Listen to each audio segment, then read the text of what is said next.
રાજ્યના રાજકારણમાં હાલ ગરમાવો છે, કારણ કે ભારતીય જનતા પાર્ટી, કોંગ્રેસ અને આમ આદમી પાર્ટી ત્રણેય મેદાને છે.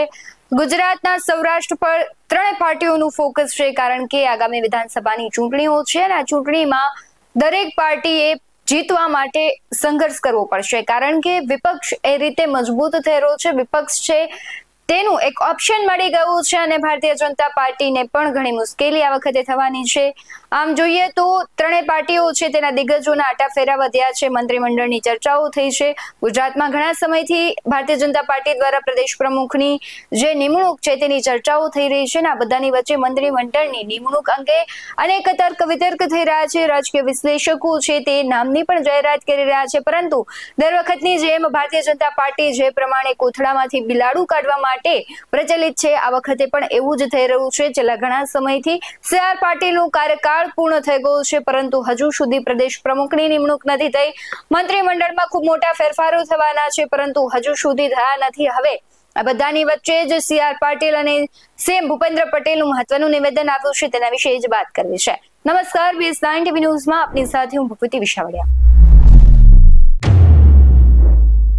ગુજરાતનું રાજકારણ આમ તો પહેલાથી જ ખૂબ રસપ્રદ છે. એમાં પણ ગુજરાતમાં સૌરાષ્ટ્રના અમુક ચહેરાઓ છે તે ક્યાંક ને ક્યાંક હંમેશા વિવાદ અને ચર્ચાનો વિષય બનતા હોય છે.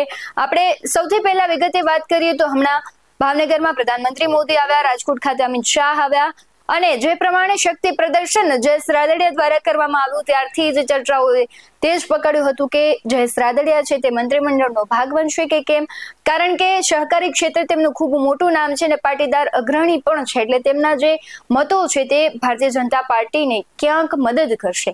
પરંતુ આ બધાની વચ્ચે આજે ગાંધીનગર ખાતે પ્રેસ કોન્ફરન્સ યોજી હતી.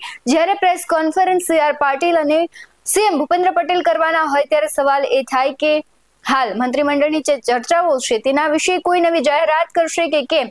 ત્યારે બધાની વચ્ચે તેમણે આજે પ્રેસ કોન્ફરન્સ કરી હતી. તેમણે પ્રેસ કોન્ફરન્સ GST અને ખાસ લોકલ ફોર વોકલ, આમ તો ઓપરેશન સિંદૂર પછી પ્રધાનમંત્રી પણ આગ્રહ કરી રહ્યા છે અને દેશના દરેક લોકોએ આપણા કહેવાય છે કે જે વસ્તુઓ છે આપણા જે લોકો બનાવી રહ્યા છે પ્રાદેશિક વસ્તુઓનો ઉપયોગ કરવો જરૂરી છે, કારણ કે આપણે જોયું કે જે પાકિસ્તાન સાથેના અને અમેરિકા સાથેના જે આપણા વ્યવહારો હતો તે કેટલી હદે આપને અસર કરી રહ્યા છે. એટલે આ સમગ્ર મામલાને જ લઈને પ્રેસ કોન્ફરન્સ હતી અને આ પ્રેસ કોન્ફરન્સ પૂર્ણ થતા પત્રકારે સવાલ પૂછ્યો મંત્રીમંડળ અંગે અને CR પાટીલે જે જવાબ આપ્યો તે સાંભળવા જેવું છે. શું કહી રહ્યા છે CR પાટીલ તેના પર નજર કરીએ.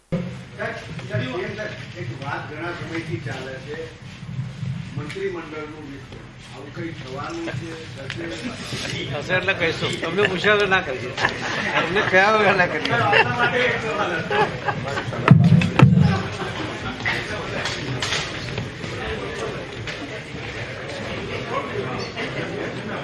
જે પહેલા વાત કરી કે ભારતીય જનતા પાર્ટી છે પહેલાથી જ તેને દિલ્હીથી હાઈકમાન્ડમાંથી જે ઓર્ડર આવે પછી જ અહીંયાથી કામ થતું હોય છે કે કોઈ પણ નિર્ણય હોય તો દિલ્હીથી એના નિર્ણયો લેવાતા હોય છે. કોઈ પણ પ્રશ્નના ત્યારે આ વખતે પણ જે મંત્રીમંડળનું આખું કુકડું ગૂંચવાયું છે તે ક્યાં અટવાયું છે.